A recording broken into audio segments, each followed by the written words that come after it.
아침 저희들에게 주신 하나님의 말씀은 마가복음 7장 1절로부터 8절까지의 말씀입니다. 바리새인들과 또 서기관 중 몇이 예루살렘에서 와서 예수께 모여들었다가 그의 제자 중 몇 사람이 부정한 손, 곧 씻지 아니한 손으로 떡 먹는 것을 보았더라. 바리새인들과 모든 유대인들은 장로들의 전통을 지켜 손을 잘 씻지 않고서는 음식을 먹지 아니하며 또 시장에서 돌아와서도 물을 뿌리지 않고서는 먹지 아니하며 그 외에도 여러 가지를 지켜 오는 것이 있으니 잔과 주발과 녹그릇을 씻으니라. 이에 바리새인들과 서기관들이 예수께 묻되 어찌하여 당신의 제자들은 장로들의 전통을 준행하지 아니하고 부정한 손으로 떡을 먹나이까? 이르시되 이사야가 너희 외식하는 자에 대하여 잘 예언하였도다. 기록하였으되 이 백성이 입술로는 나를 공경하되 마음은 내게서 멀도다. 사람의 계명으로 교훈을 삼아 가르치니 나를 헛되이 경배하는도다 하였느니라. 너희가 하나님의 계명은 버리고 사람의 전통을 지키느니라. 아멘. 이는 하나님의 말씀입니다. 함께 기도하시겠습니다. 하나님, 오늘도 마가복음을 통하여 저희들에게 들려주시는 하나님의 세미한 음성을 듣는 귀한 은혜의 시간이 될 수 있도록 오늘도 성령으로 우리의 심령 가운데 임하여 주시고 충만케 역사하여 주옵소서.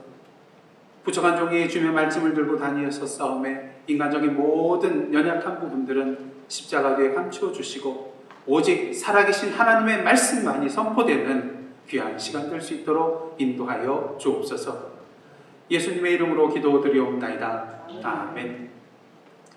우리 한국교회는 다른 세계, 다른 나라의 교회들과는 달리 참으로 아름다운 그런 신앙 전통이 하나 있는데요. 그것이 무엇일까요? 예, 그렇습니다. 새벽 기도회가 있다는 것입니다. 물론 이런 새벽 기도회에 다른 나라 교회는 없는데 왜 굳이 하냐고 이렇게 질문하실 분도 계실 것입니다. 그런데 목사님들이 제시하는 성경 구절이 뭐냐면요, 마가복음 1장 35절인데 이런 말씀이 있습니다. 새벽 아직도 밝기 전에 예수께서 일어나 나가 한적한 곳으로 가사 거기서 뭐 하셨을까요? 기도하시더니. 예수께서 왜 새벽에 기도하셨을까요?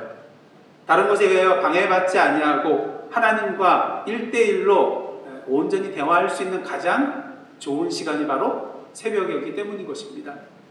특히 자신의 하루를 그 아침에, 하루를 시작하는 그 아침에 맡길 수 있다는 것, 참으로 좋은 시간이라고 할 수가 있다는 것이죠. 그러게 이러한 한국교회의 새벽기도의 전통은요, 예수님의 기도의 습관을 따르는 좋은 신앙 전통이라고 할 수가 있다는 것입니다. 물론 주일 예배와는 달리 이 새벽기도에는 성도로서 반드시 참여해야 되는 의무사항은 아니라고 할 수가 있겠습니다. 왜냐하면 아침이 되었든 저녁이 되었든 낮이 되었든 본인이 정해놓은 그런 시간 가운데 주의 말씀을 묵상하고 기도하고 찬양하면 그것이 또 다른 새벽 기도의 시간이 될 수 있기 때문인 것이죠. 그런 면에 있어서 이슬람교의 기도 생활은 우리 개신교보다 더 엄격한 그런 규정이라고 할 수가 있겠습니다. 이슬람교에서는 무슬림으로서 하루에 5차례 정해진 시간에 정해진 행동 양식에 따라 기도해야 될 의무사항이 있는데요. 그것을 살라트라고 그렇게 표현을 합니다. 하루에 몇 번이요? 5번입니다. 보통 유대인들은 3번 기도했는데 이 무슬림들은 5번이나 기도를 하고 있어요. 보통 남자는 이슬람 사원에서 기도할 것을 권하고 있고요. 여성들은 가정에서 5번 그렇게 시간을 내어서 기도할 것을 권하고 있는데요.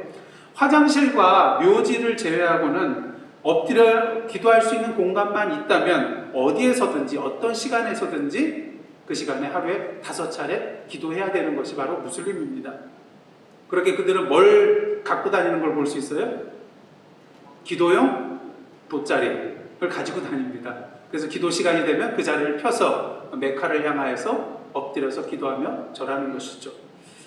언제 어디선지 기도 시간에 무릎 꿇고 엎드려 기도할 준비가 되어 있는 자가 바로 이 무슬림이라는 것입니다. 그만큼 기도의 의무에 있어서 철저한 그들의 모습을 볼 수가 있는 것이며 이러한 기도의 행함의 모습은 우리도 배워야 될 그런 모습이라고 할 수가 있겠습니다.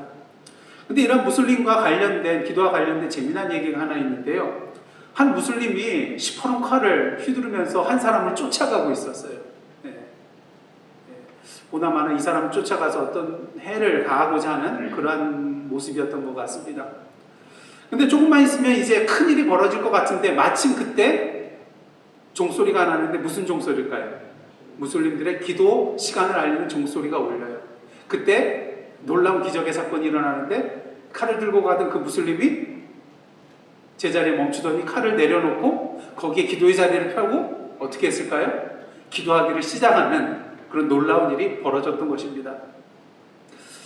근데 더 놀라운 일이 벌어지는데요. 기도 시간이 맞춰지자 어떻게 됐다는 거예요? 그 기도자를 거둬서 다시 칼을 들고 그 사람을 뒤쫓아 갔다는 것입니다.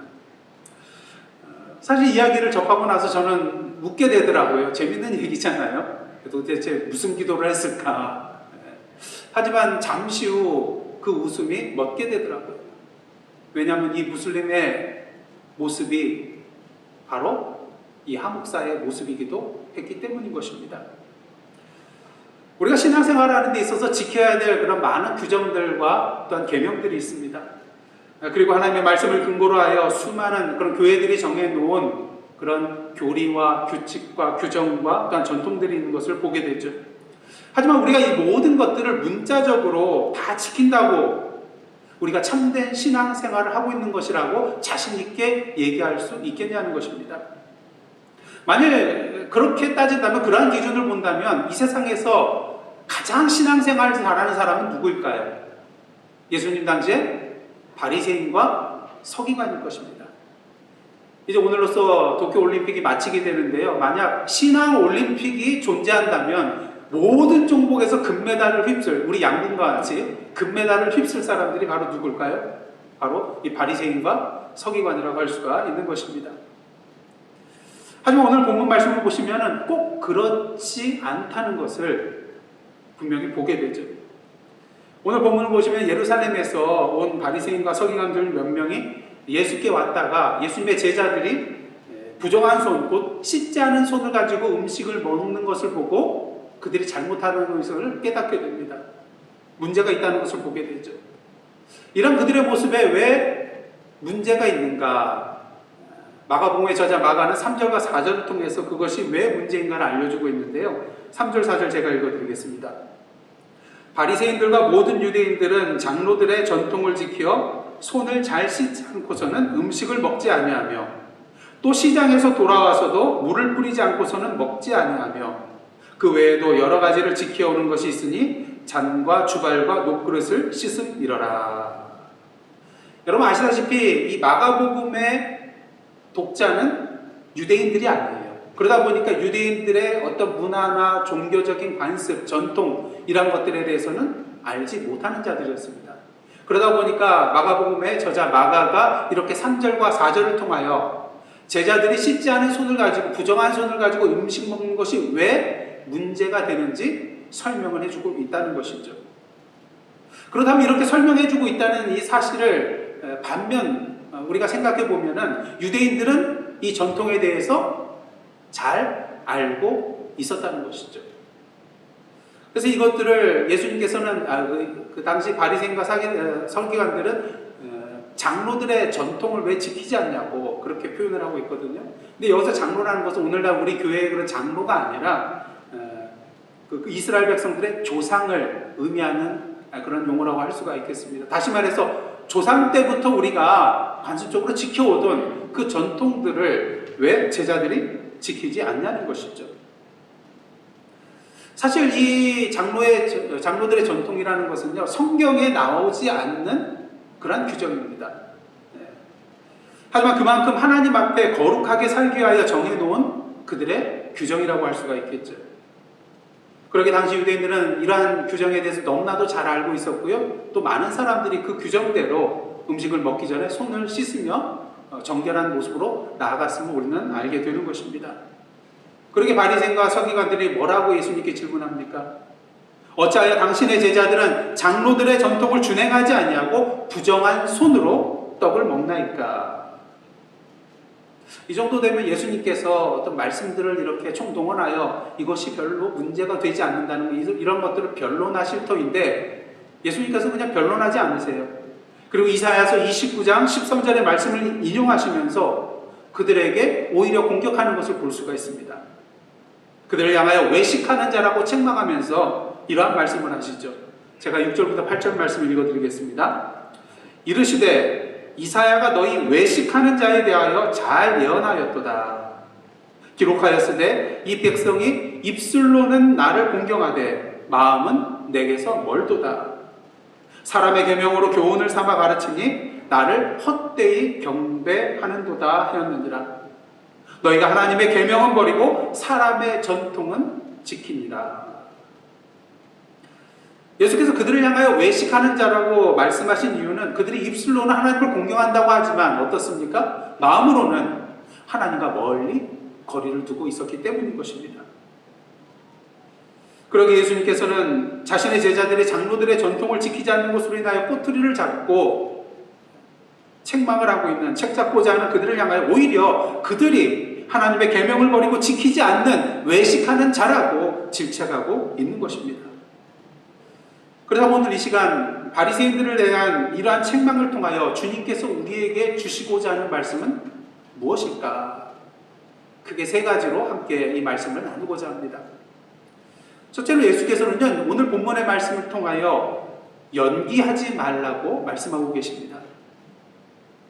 예수께서 오늘 바리새인과 서기관들을 향하여서 외식하는 자라고 말할 때 이 외식이라는 단어는요, 헬라어로 히포크리테스라는 그런 말을 쓰는데 위선자, 또 외식하는 자 이란 뜻도 있지만 또 한편으로는요, 무대 위에서 연기하는 배우를 지칭할 때도 이 히포크리테스라는 말을 쓰게 됩니다. 이를 통하여 우리는 외식하는 자가 구체적으로 어떠한 자라는 것을 분명히 알 수 있게 되죠. 외식하는 자는 어떠한 자입니까? 뭐 하는 자예요? 연기하는 자라는 것입니다. 아무리 배우가 연기를 잘한다 할지라도 그 등장인물 그 자체가 될 수는 없습니다.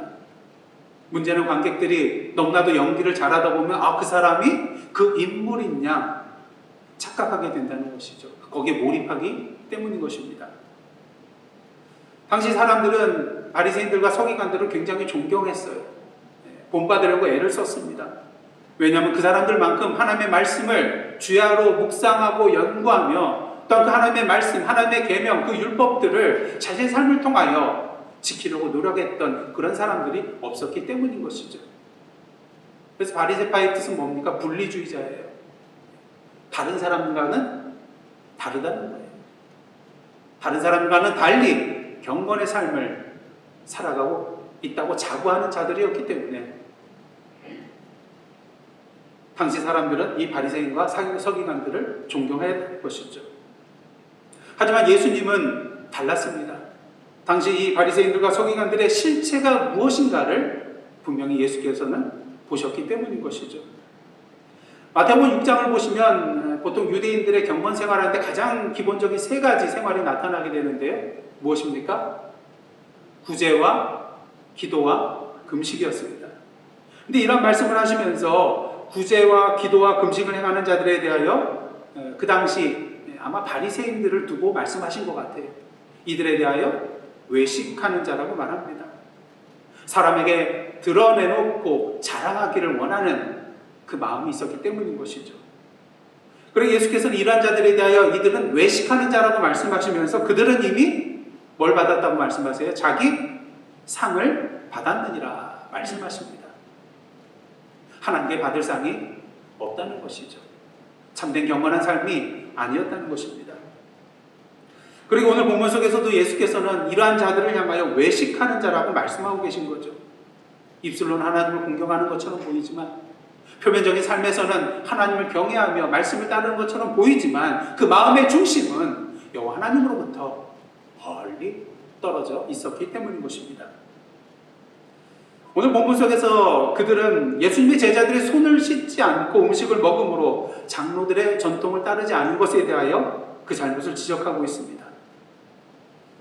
이런 그들의 모습, 사람들이 보기에는 역시 저 사람들은 경건한 사람들이야. 하나님의 말씀대로 거룩하게 살고자 하는 그러한 사람들이구나 생각하였을 것입니다. 하지만 예수께서는 그들의 마음의 중심이 무엇인가를 분명히 보셨습니다. 오늘 보면 1절을 보시면요, 바리새인들과 서기관들이 예루살렘으로 와서 예수께 모여들었다고 표현하고 있는 것을 보게 됩니다. 그들이 왜 예루살렘에서부터 여기까지 왔을까? 뭐 휴가차 왔을까요? 그냥 놀러 왔을까요? 그냥 예수님의 소문을 듣고 예수님의 말씀을 듣고자 왔을까요? 그게 아니라는 것입니다. 앞선 마가복음 3장을 보시면요, 바리새인들과 헤롯 당이 어울릴 수 없는 그 두 부류의 사람들이 어떻게 하면 예수를 죽일 수 있을까 공모하기를 시작하는 것을 보게 됩니다.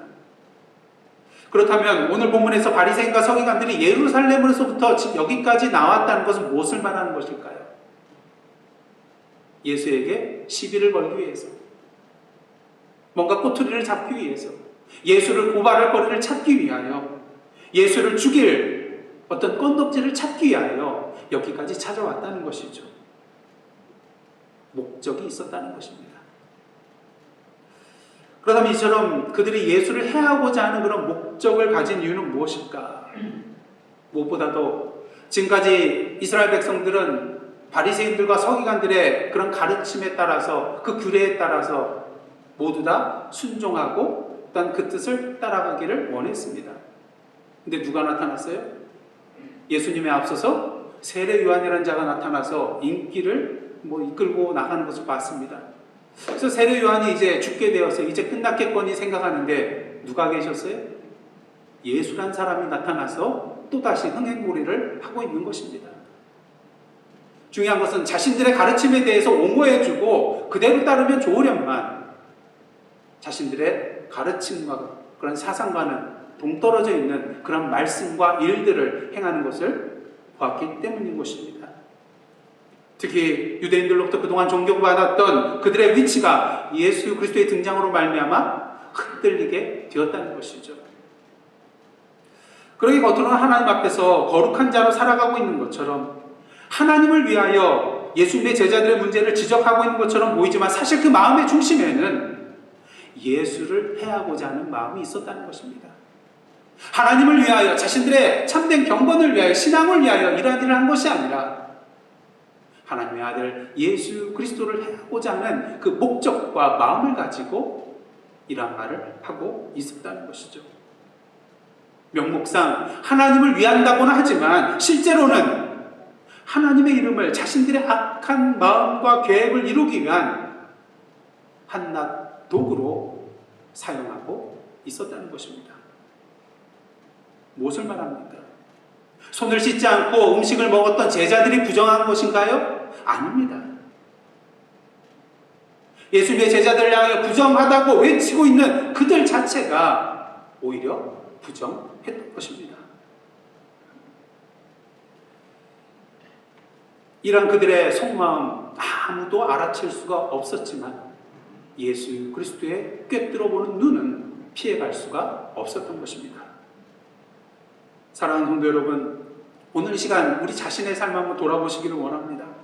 입술로는 하나님을 공경한다고 하면서 하나님의 말씀대로, 하나님의 계명대로 따라 산다고 말은 하고 있지만 혹시 우리의 마음이 하나님과는 동떨어져 있지는 않은가? 다른 목적을 가지고 여호와의 이름을 팔고 있지는 않는가? 다시 한번 돌아봐야 될 줄 믿습니다. 혹시 목사인 척, 장로인 척, 권사인 척, 집사인 척, 성도인 척 하면서 살아가고 있지는 않는가? 물론 목사로서, 장로로서, 권사로서, 집사로서, 성도로서 살아간다는 것 쉬운 일이 아닙니다. 그런데 그런 척 하면서 살아가는 것도 쉬운 일이 아니더라고요. 그러니 이제 그 연기자의 삶은 내려놓으시고 하나님 앞에서 참된 그리스도인의 삶을 살아가는 저와 여러분의 신앙함이 되기를 원합니다. 예수께서 제자들에게 말씀하셨죠. 너희는 세상의 빛이다. 너희는 세상의 소금이라. 빛인 척, 소금인 척 살라는 것이 아닙니다. 이미 예수 그리스도 안에서 우리는 빛이요 소금이라는 것입니다. 그러게 연기하지 마시고 주님 안에서 오늘도 내가 누구인지 분명히 아시고 빛과 소금으로 살아가시는 저와 여러분의 모습이 되기를 원합니다.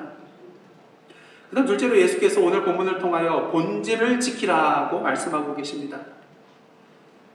바리새인과 서기관들이 지켜오고 있는 그 장로들의 전통이라는 것은 그저 자신들의 그런 생각에서 그냥 만들어낸 그런 규정이 아니에요.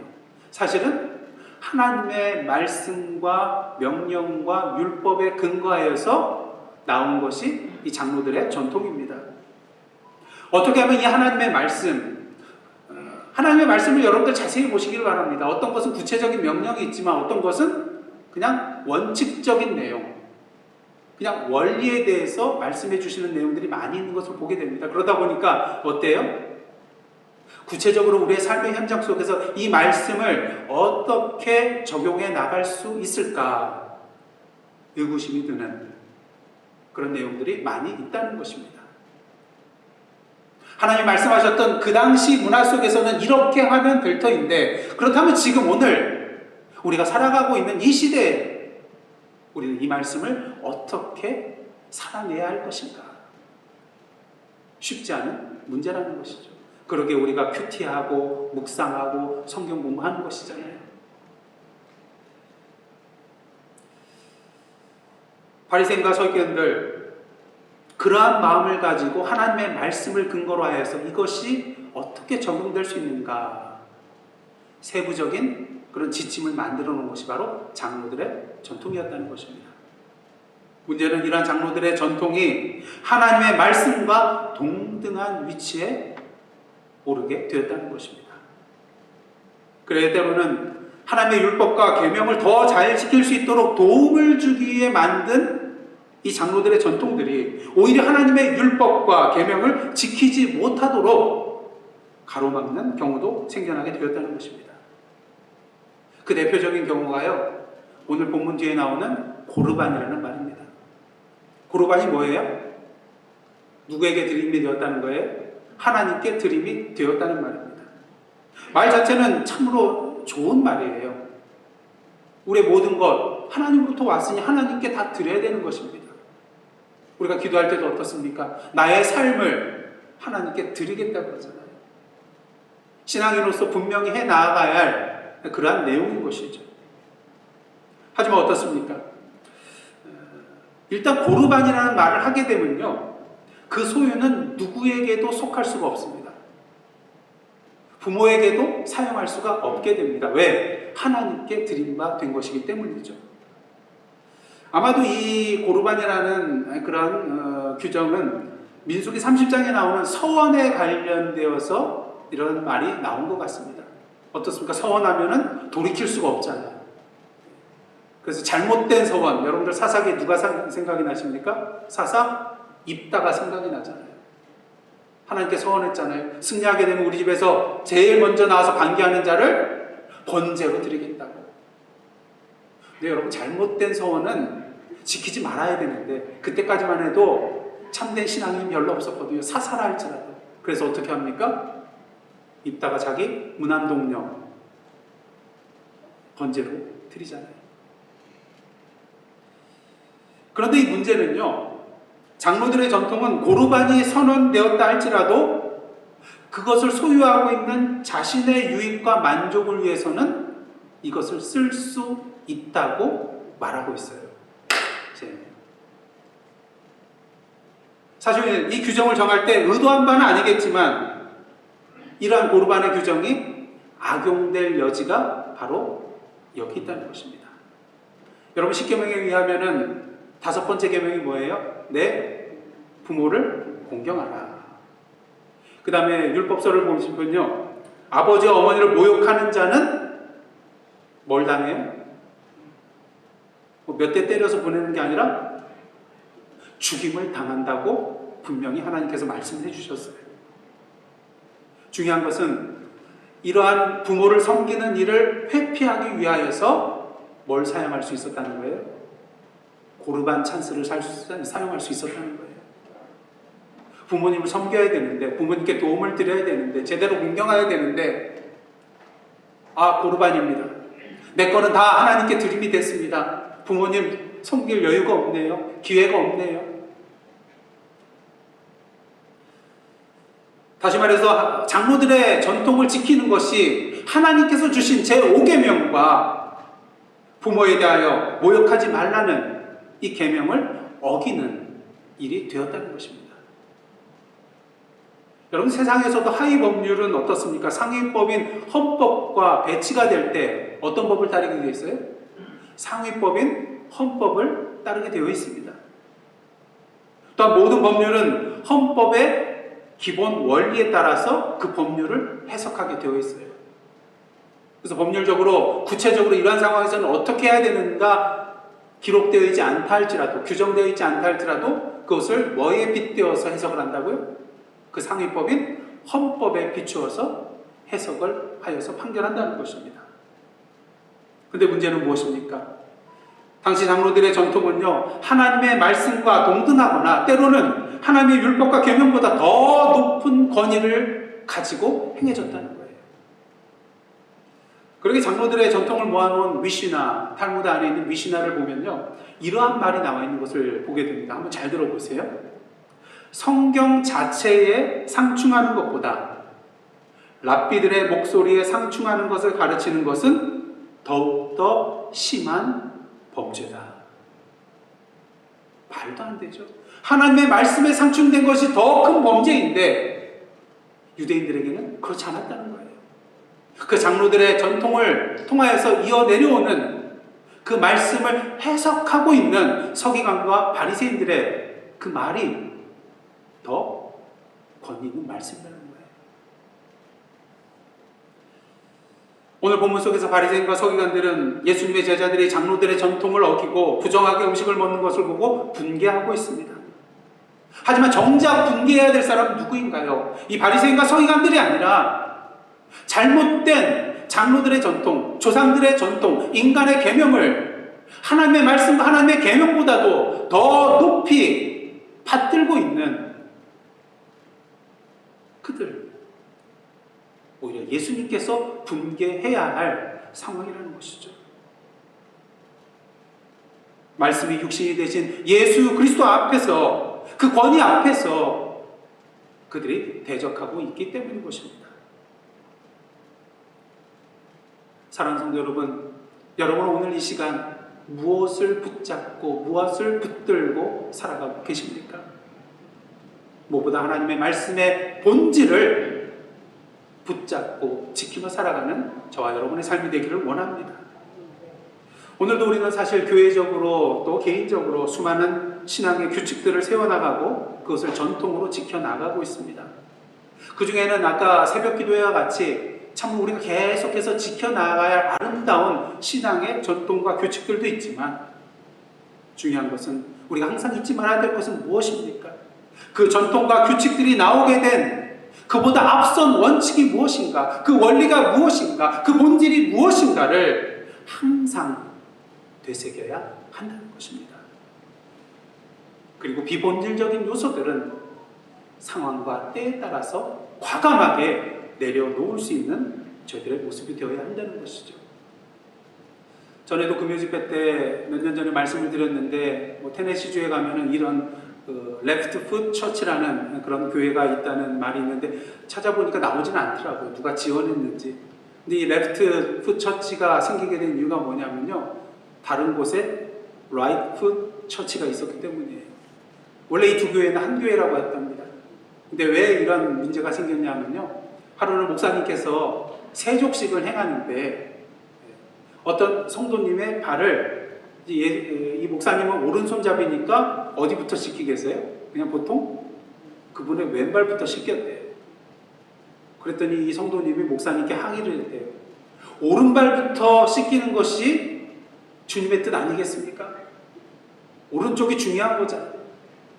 그러면서 오른발을 먼저 씻겼다고 주장을 합니다. 하지만 다음번 세족식에도 이 목사님은 좀 그냥 오른쪽 발부터 씻겨주면 얼마나 좋았을까요? 근데 여전히 왼쪽 발부터 씻겨줬어요.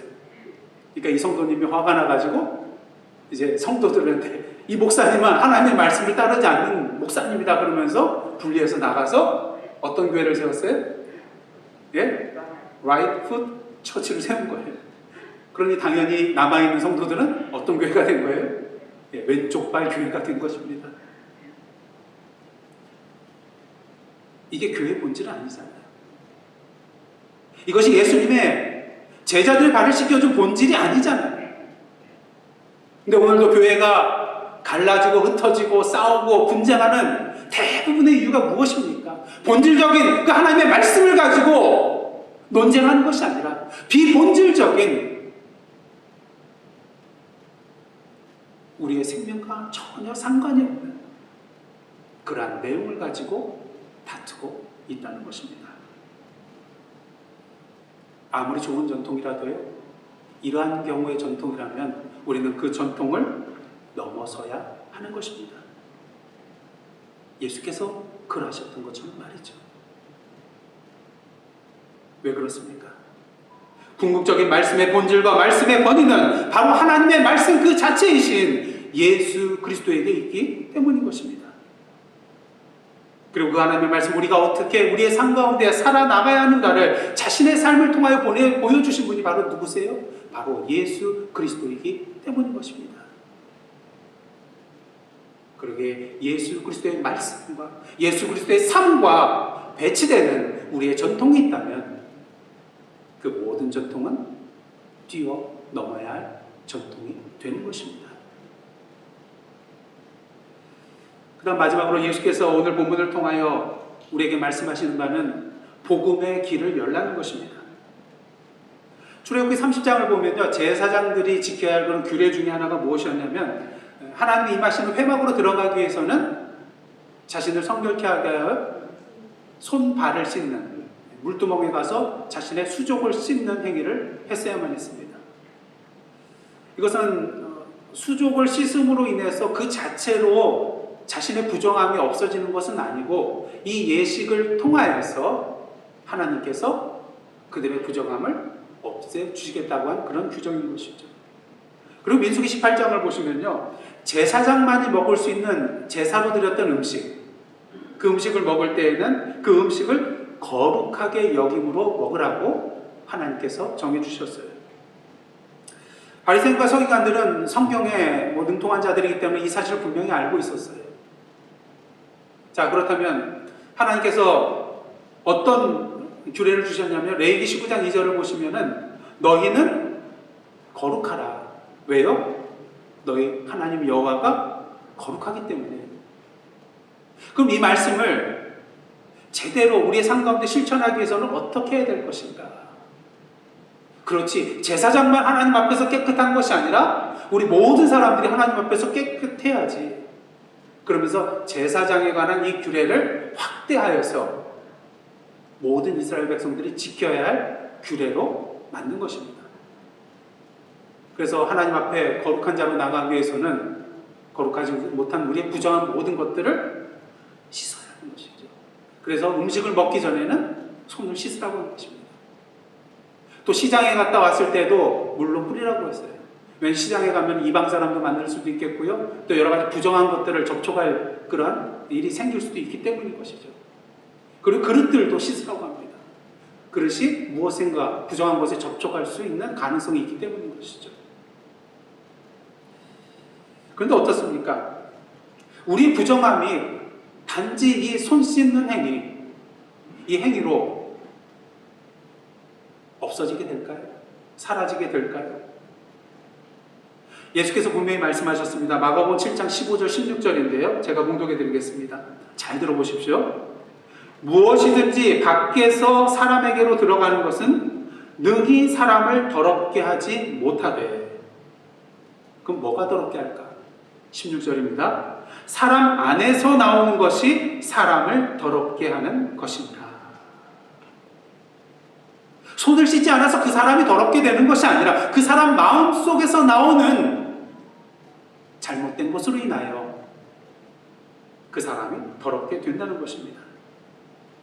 그렇다면 그 마음속에 나오는 그 사람을 더럽게 하는 것은 무엇일까? 구체적으로 마가복음 7장 21절부터 23절 속에서 나타나 있습니다. 제가 공독해 드릴 텐데 한번 자신에게 해당되는 것이 있는지 한번 살펴보시기를 원합니다.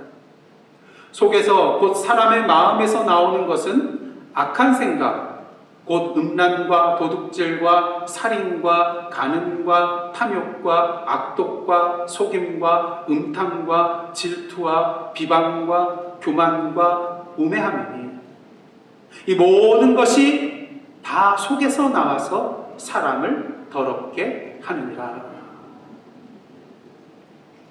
너무나도 많은 우리를 더럽게 하는 우리의 마음의 요소가 있다는 것을 분명히 보게 됩니다. 그렇다면 이 모든 부정한 것들, 더러운 것들을 온전히 씻기 위해서 우리는 어떻게 해야 될 것인가요? 단지 손을 씻으면 될 것인가요? 아니면 그 더러운 그런 마음을 갖는 것은 그냥 피하고자 하는 그런 마음이 있으면 되는 것일까요? 그럴 수는 없다는 것입니다. 손을 씻는 의식 그 자체로는 우리가 깨끗해질 수 없고요. 그 이유는 오직 예수 그리스도의 피로 씻을 때에만이 우리의 죄가, 우리의 부정한 것이 깨끗이 씻음 받을 수 있기 때문인 것입니다. 그런 의미에서 바리새인과 서기관들의 문제는 무엇이었습니까? 오늘 보면 7절 말씀인데요. 사람의 계명으로 교훈을 삼아 가르치니 나를 헛되이 경배하는도다. 사람의 계명으로 교훈을 삼아 뭐 한다고요? 가르치니. 그냥 자기들만 지키고 자기들만 잘못되면 좋을 터인데 이것을 가르쳐 지키라고 하고 있다는 거예요. 자신들만 하나님의 말씀과 계명을 버리는 것이 아니라 다른 사람들 또한 하나님의 말씀과 계명을 버리도록 만들어 나가고 있다는 것이죠. 그렇게 마가복음에는 나타나지 않지만요, 동일한 사건을 다루고 있는 마태복음을 보시면 예수님께서 이런 말씀을 하십니다. 마태복음 15장 14절인데요. 그들은 맹인이 되어 맹인을 인도하는 자로다.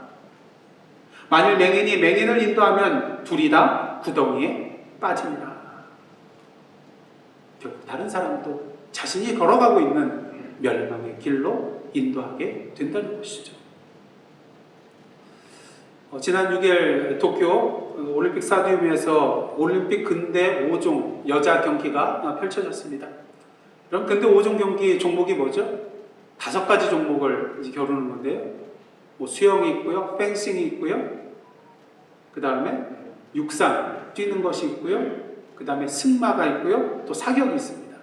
그래서 이 5가지 종목을 다 합산하여서 최고의 성적을 낸 사람이 금메달을 받게 되어 있어요.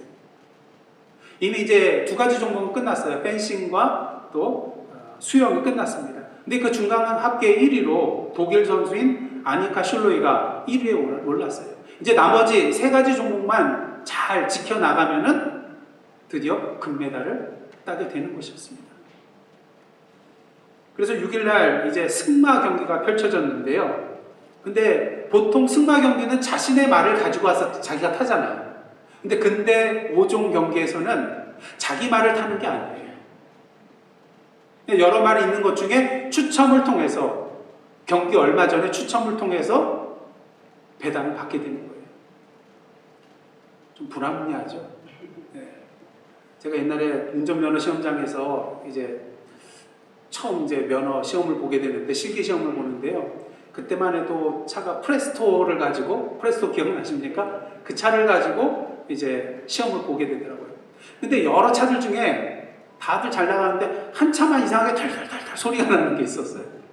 그러니까 제 옆에 있던 아저씨가 시험관한테 항의를 하는 거예요. 저 차를 타면은 안 될 것 같은데 이거 불공정한 거 아니냐. 저 차는 제외하고 시험을 볼 수 있게 해달라.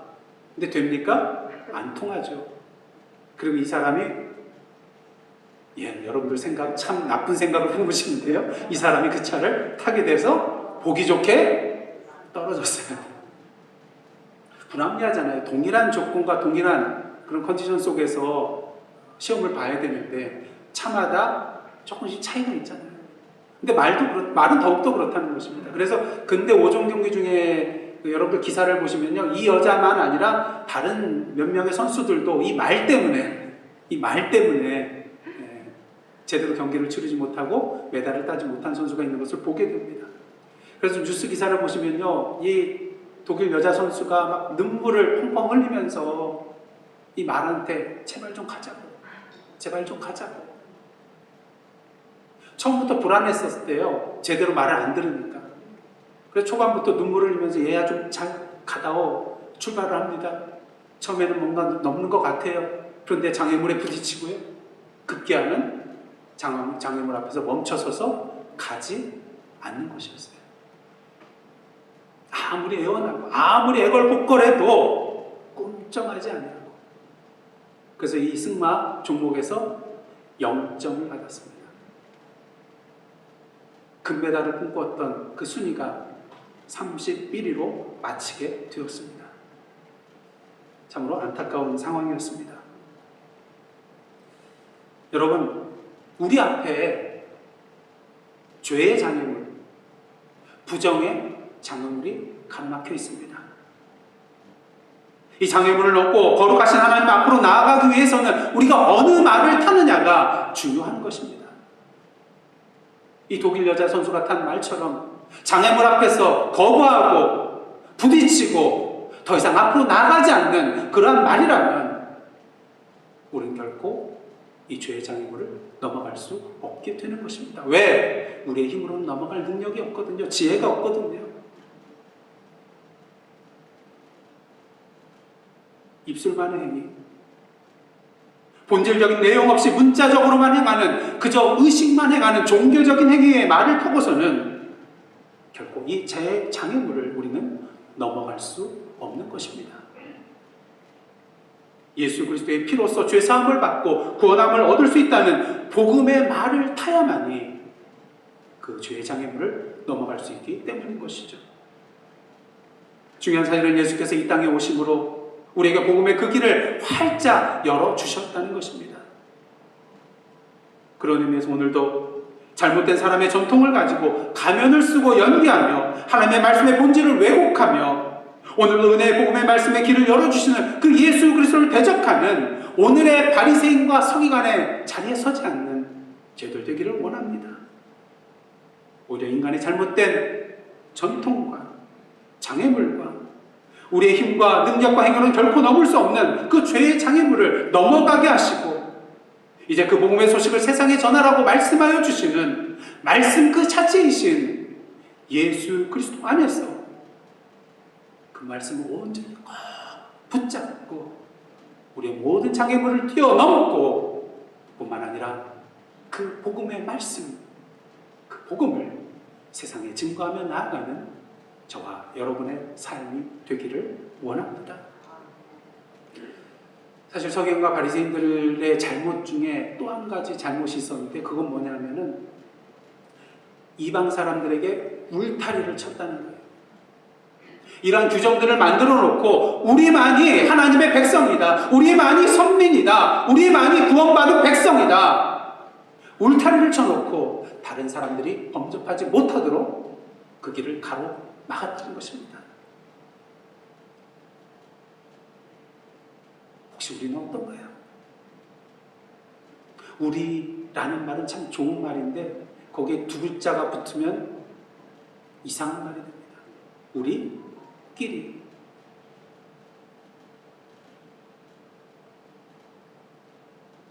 예수님은 그 우리끼리의 장벽을 무너뜨리기 위하여 이 땅에 오셨습니다. 그 장벽을 다 허물어뜨리고 모든 사람을 주님의 복음 아래 부르고 계십니다.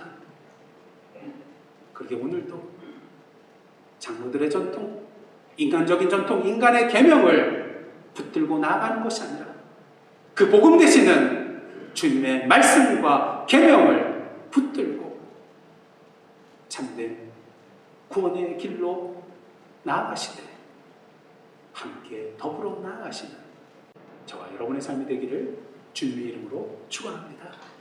기도하시겠습니다. 하나님, 하나님의 말씀을 잘 안다고 하면서도 교회가 만들어 놓은 우리 자신이 만들어 놓은 잘못된 규정과 규칙과 전통 속에 살아가고자 하는 저희들의 모습이 있음을 이 시간 내어놓습니다. 용서하여 주시고 오직 참된 말씀의 권위는, 그 계명의 권위는, 그 생명의 권위는 말씀이신 예수 그리스도께 있다는 것을 분명히 깨닫고 오늘도 복음을 통하여 우리를 당신의 생명의 길로 불러주시고 우리를 통하여 이 세상의 모든 사람들을 당신의 품으로 부르시기를 원하는 그 주님의 부르심에 응답하며 나아가는 저희들의 삶 되게 하여 주옵소서. 말씀이신 예수 그리스도를 붙잡는 저희들의 삶 되기를 원합니다. 말씀의 삶을 자신의 삶으로 살아가시며 우리에게 보여주셨던 그 주님의 말씀의 삶을 살아가기를 원합니다. 성령으로 함께하여 주시고 인도하여 주시고 열매 맺게 하여 주옵소서. 예수님의 이름으로 기도드리옵나이다. 아멘. 이제 다 함께 파송의 말씀으로 나아가시겠습니다. 사랑하는 성도 여러분, 하나님께서 여러분을 다시 복음 앞에 부르고 계십니다. 주여 주님의 부르심에 순종하며 이 땅의 복음의 사명자로 살아가겠나이다. 아멘. 함께 살아계신 주 결단의 찬양으로 주님 앞에 나아가시겠습니다.